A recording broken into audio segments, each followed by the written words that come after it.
lemah. Jadi pun ini HP kan tuh baterai merek lobet, kena lobet tuh baterai lobet, puna mata low vision istilahnya. Layar. Singkat bertanya dari HP ku.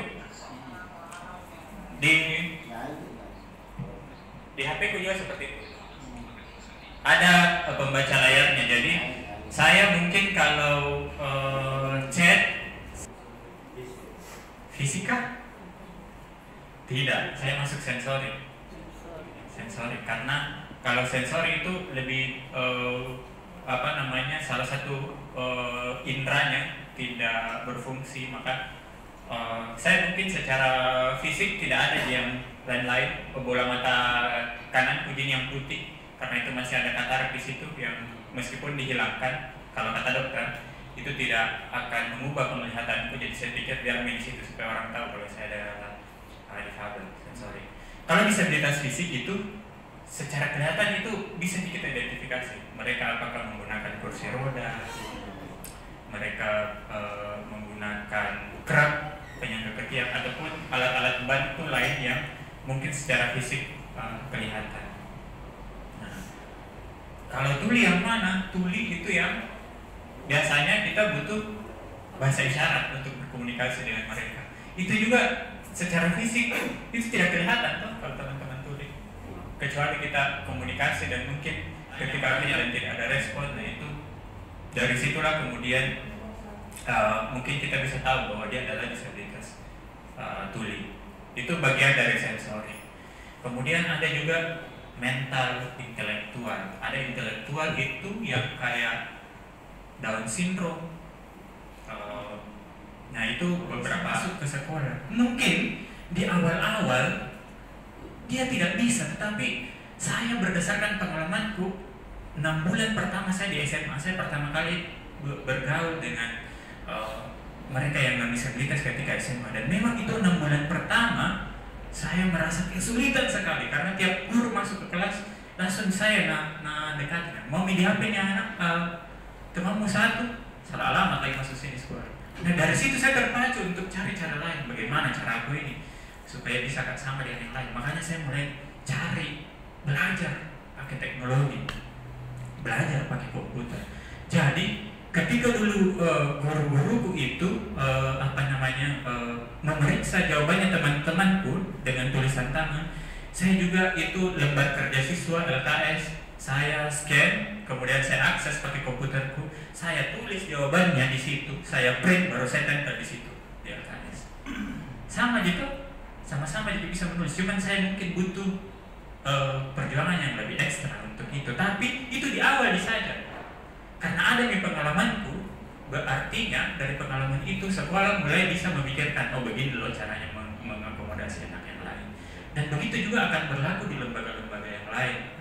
Ketika misalnya kita memberikan layanan admindu kepada warga disabilitas, kemudian misalnya ada teman-teman disabilitas yang tidak memiliki tangan atau mungkin retina matanya seperti saya tidak bisa terbaca, mestinya kita harus pakai alternatif lain yang bisa dapat mengakomodasi teman-teman yang disabilitas. Dan untung tidak perlu ingatkan kan ini kalau anak yang bicara biasa tanpa lupa kan. Begitupun dengan alat bantu yang lain untuk teman-temanku yang disabilitas pengguna kursi roda, tentu yang dia butuhkan adalah bidang miring, memungkinkan dia kemana-mana menggunakan aksesibilitas. Saya juga diminta sedikit bicara soal indikator desa inklusif. Sebenarnya dari gerakan disabilitas itu sendiri kita sudah menyusun ini juga berdasarkan pengalaman teman-teman di beberapa wilayah ya ketika mereka mendampingi desa inklusif. Oke, jadi teman-teman itu merumuskan beberapa indikator mulai dari data disabilitas. Saya yakin mendengar informasi dari Kak Lucy dan tadi juga saya dengar obrolan sudah ada di semua admin warga data admin duknya ya sudah sampai 5.000 ya. itu banyak sekali. Kalau misalnya itu bisa teridentifikasi beberapa orang yang disabilitas, itu pasti akan sangat bagus dan bisa diintegrasikan dengan layanan-layanan yang lain. Jadi saya yakin di beberapa wilayah juga tantangan terbesarnya ini kita adalah soal data kadang-kadang. Jadi kalau misalnya data-data disabilitas itu sudah tersedia, tentu untuk integrasi dengan program-program yang lain itu akan jauh lebih mudah. Kemudian juga misalnya kita berdayakan warga-warga desa yang difabel dengan membuatkan mereka kelompok difabel desa, sehingga dalam aktivitas sehari-harinya mereka juga bisa berdaya dan mungkin juga berkontribusi dalam kehidupan sehari-hari.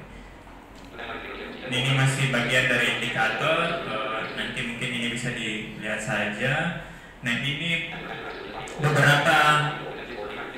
beberapa contoh, dan mungkin juga Bapak Ibu sudah tahu bahwa ada beberapa teknologi alat bantu yang dapat memudahkan disabilitas untuk beraktivitas sehari-hari.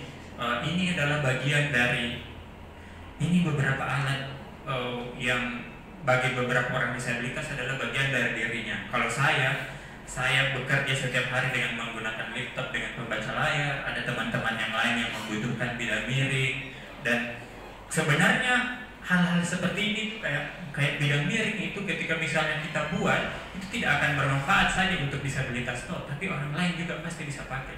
Jadi kalau misalnya kita membangun fasilitas publik dengan menggunakan perspektif disabilitas ataupun tubuh disabilitas untuk membangun, pasti mereka yang non disabilitas juga akan dapat terbantu dengan itu. Saya rasa itu saja kayaknya ya ini. Nanti kita akan bisa banyak diskusi. Ini hanya beberapa regulasi undang-undang dan yang nanti kita akan lebih banyak diskusi terkait. Terima kasih banyak dan maaf kalau lebih waktu. Ya.